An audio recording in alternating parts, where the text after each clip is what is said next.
Lunn Bread is probably my favorite homemade bread recipe because it is nice and rich, but still light and fluffy. And it's really easy to make. I start out with 4 teaspoons of yeast.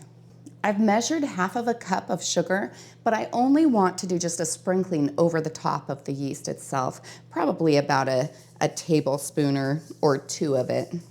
The interesting thing about sugar is it's a really good food for the yeast, but if I put too much in there, it'll actually inhibit the yeast growth because there'll be too many of the particles in the water itself, and so then the yeast will remain a little dehydrated. And 1 cup of hot water.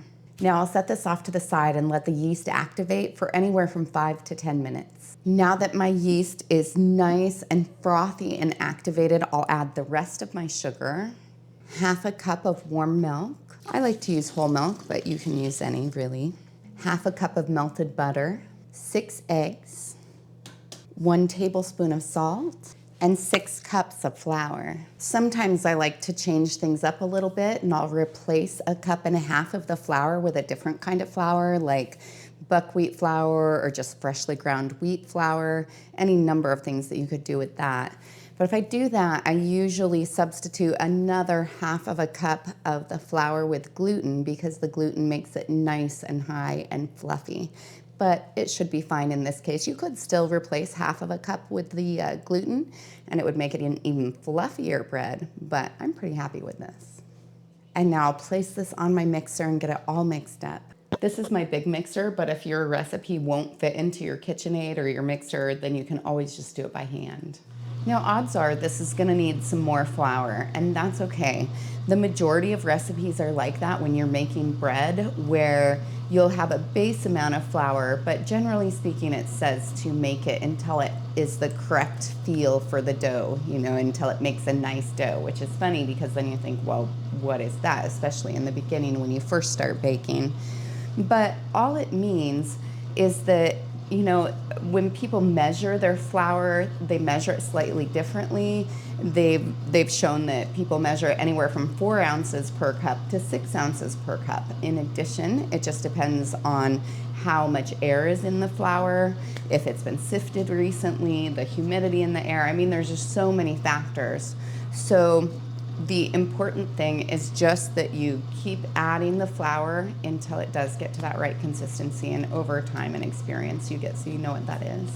So this is still pretty sticky at this point, so I'll add some more flour. And I just do a little bit at a time because I can always add more, but I can't take any out. Generally speaking, the goal for me is to get it so that the dough doesn't stick to the sides of the bowl anymore. And my hand, when I touch it, it feels still moist, but it doesn't stick to it. It's not like glue.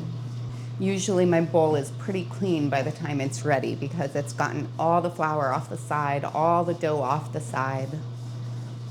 And sometimes it looks like it's done, but if you just let it go a little bit farther, you'll see that there was more moisture in the center because it takes a little bit to work that through. The next step is just to remove all of the dough off of my dough hook. And it's somewhat sticky, but that's good because if it gets too hard, it gets too dry, and then that's how the bread's gonna be too.